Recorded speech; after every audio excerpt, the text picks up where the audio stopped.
the honorable citizens of Uasin Gishu, young people, Juakali, members of the business community, I want to greet each one of you in a very special way. Good morning. Hamjambo. Unajua sasa mimi nikisema power sijielewi sana, lakini nitawasalimu tena. Hamjambo. Asanteni sana. First of all, we want to appreciate your presence, Bwana CS, for coming today in this public consultation meeting with the citizens and residents of Uasin Gishu, especially the young people who are dominant in this meeting.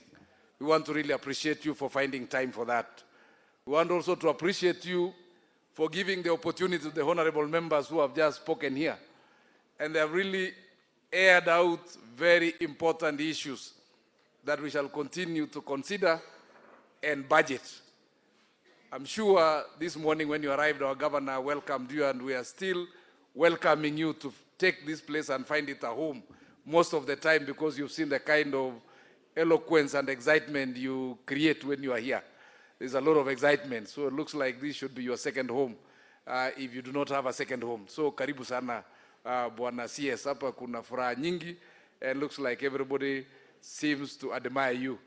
For information, the team that are excited with you here most, I believe they must have come from somewhere in Siaya, Nyanza, Suba. So wamepata ndugu yao hapa. Wamepata ndugu yao hapa. So naona makofi mpaka lugha inaongelewa ja German, mara inaongewa English sababu kuna brothers wao hapa. But we must appreciate Uasin Gishu is for everybody. And Uasin Gishu is such a peaceful place, such a place that all these Juakali fellows, small traders, small businesses, the bunge la wananchi, thrive in sharing wonderful ideas and wonderful information, which I'm sure today has been forwarded to you. And we want to really appreciate them for their contribution and the much they've spoken. I just want to say the Juakali guys here are well supported.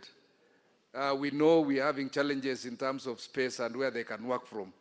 But we've worked with them. Among some of these Juakali guys, we've traveled with them since devolution, and some of them have gone to Rwanda, Burundi, to do business in East African community. So we've really worked as a county government to support our SMEs, and we continue to put up the same strategy. We want to appreciate the national government. We're almost done with our big markets. One of the biggest CBD markets for small traders is near completion now. And this is through the support of the national government, which we must really appreciate.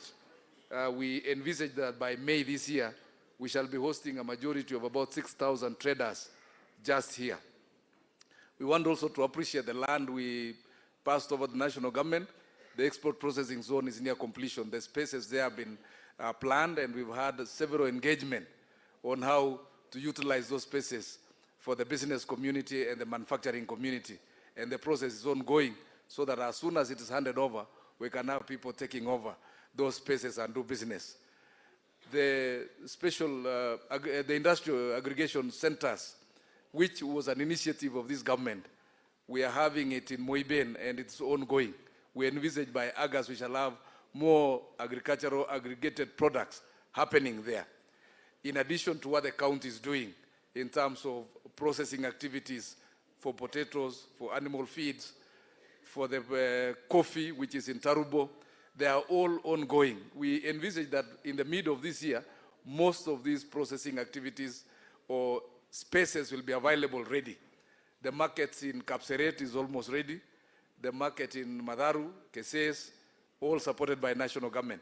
So we are envisaging a scenario that we shall have to accommodate a majority of our business people and strengthen the business activities, especially with the current financial inclusion for the youth through the Nyota and the other programs that are ongoing, including the Fanikisha by the county government.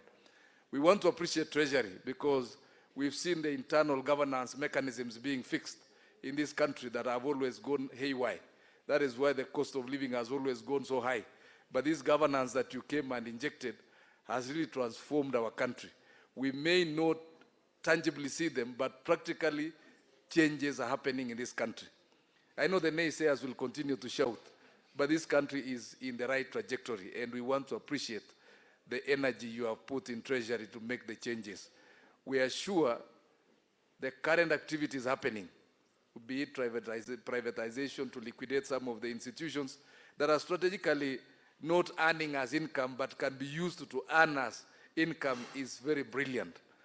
When we talk of infrastructure funds, these are brilliant ideas. Countries have developed because they took deliberate decisions.